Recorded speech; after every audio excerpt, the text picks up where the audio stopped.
How you doing, everybody? So this is part 2 of my casino story. So I got my $3,600, and I'm ready to go. I take off. I get down to the casino at 12 o'clock noon, and I start playing. Well, 9 hours later, it's not going according to plan. That was in my blackjack days. So I was playing blackjack the whole time, and I've been sitting at this table for about, I'm guessing 4 or 5 hours, and I'm down $3,200. I got $400 left, and I'm like, I typically don't go to the casino with money that's already allocated for something else. I never did until this point where I said, honey, you can have this money. So I'm screwed, and I'm getting paged repeatedly over the intercom system. In the last, say hour, I was probably paged 15 times, and every time I heard the page, I'd kind of go, huh. And my mouth was probably hanging down to the table, but this whole time that I was losing, I'd have some winning streaks in there, but I'm not an angry loser. Like you see guys out there and they slam their fist on the table or they're cussing and they're swearing. I wasn't like that. And whenever I would win and I would have a good streak going where I'd come back 300, 400, 800 or whatever dollars, I would always tip the dealer saying, I appreciate that I'm winning. So I always was doing that. So finally I said to the guys on the table, and they knew who I was, so they knew I was getting paged, and they're like, you're in deep shit. I said, yeah, I know that. I gotta take this call.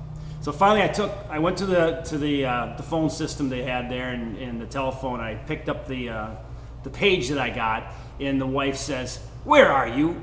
And the first thing out of my mouth was, you called me, don't you know where I'm at? And she says, don't you be a smart ass.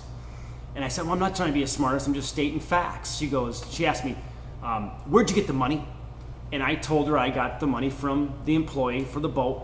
She goes, how much money you got left? And I said, I got $400. And that's when she got pissed. She goes, you get that effing money back, and I don't care if it takes you 2 days. You get that money back. You promised me that money, and blah, blah, blah, blah, blah, blah, blah, blah. And I'm listening to this. I'm going, yes, dear, yes, dear, yes, dear. So I said, I'm going to do my best. I hung up the phone, and part of me was excited because I get to gamble some more.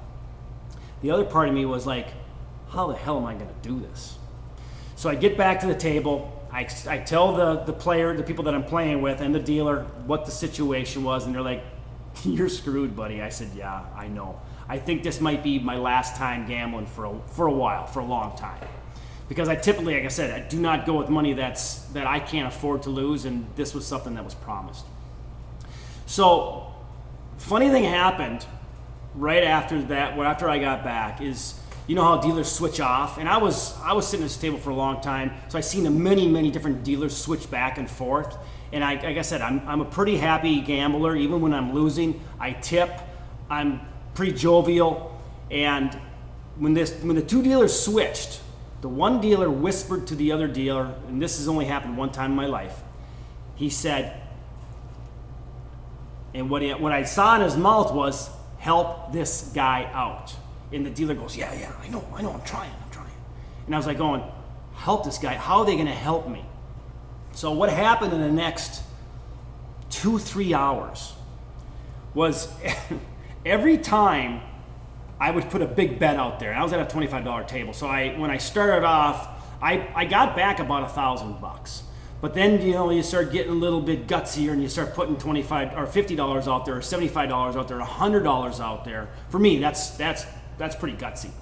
And every time I would do that, the dealers seem to see a trend, because they do this every day. So they get to see a trend or a certain runs of cards that's either going to favor the house or it's going to favor the players across the table from them. So when I would be putting out these bigger bets, they were just throwing out little hints to me like, boy, you guys are hot. Or, boy, we are nailing you guys.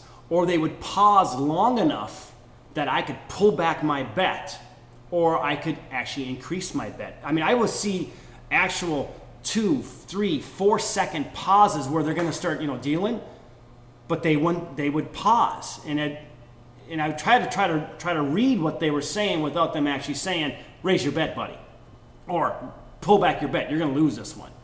So I kind of was watching them, I was reading them, and they were switching back and forth over the course of, 2-3 hours, and my money started going up. It started raising up. I finally got up to the $3,600, and it took about 3 hours. I had all my money back, and I was like, I want some money for me. This was work. This was stressful. I was physically drained after, I was saying, so 9 hours, 10, 11, I was there 12, 13 hours. And I was like, well, I want some money for myself. So I started betting, and I started losing, and then I would get back up to 3,600, then I would lose 1,000, and it was just like a roller coaster for the next hour. I finally got to $3,700. I made $100, and I could still give the wife the $3,600. And funny thing was, I just couldn't stop putting money out there, even a $25 chip. It was something that overcame me, and I was like, I'm addicted, man. I have a problem here. So almost had a panic attack right then and there. So finally, after I got my $3,700, I quit. I was done. I went home. I got royally chewed out by the wife. I gave her the $3,600. I kept my little $100, prize money that I got, and I quit for a year. I did not gamble. I wasn't a big gambler for like sports betting or like they say the Super Bowl or get picks or whatever. And I was offered many times to bet on penny ante stuff, or even go to a buddy's house and gamble, like penny poker. And I declined them all because I made a promise to myself, for 1 year I'm not going to touch any type of gambling, and I didn't. And I think that really helped me out later on. I know, granted, you probably saw my other video where we made $20-some thousand, and we ended up losing $27,000 in the same night. That was very foolish of us. That was a lesson learned there, and that was years later after this happened. But gambling is the devil. The casino is the devil. Greed is the devil in my mind. I mean, I see the same people when I go to the casino. I'm thinking, man, I see the same people here. This is back when. This is 15 years ago. I don't go that often anymore. I probably go maybe 4 times a year now, and I got it in check. I think just doing YouTube videos helps too, because it's like another little addiction that a person has, or as a hobby that you have that you can kind of fall back on, or even working out is another kind of an addiction that you can kind of fall back on. And this gambling thing, if you think you're going to make your millions off of gambling, there are people that can do this, but the good percentage of people lose their ass. And I was fortunate enough that I've always been a really, really lucky person, that if I just watch it real close, and don't take $3,600 to the casino, maybe take $500 or take whatever you can afford to lose, take that to the casino. Don't take your rent money, don't take your car payment money, but money that you can play around with, that's fine. But this going, 2-3 times a week, and I've done that before too. It's very addicting. You could lose everything. I mean, you could literally lose everything. So I don't recommend it to anybody. These are just stories from my past, and I hope you enjoy them. That's about it, everybody. So stay away from the casino, even though I'm going tomorrow. It's Thursday today, the 12th, and tomorrow's my birthday, so we're spending the night there. And I got a little bit of money with me, not much, and just gonna have a nice, entertaining time. So thanks for watching, everybody. Have a great day. Be safe, and until next time.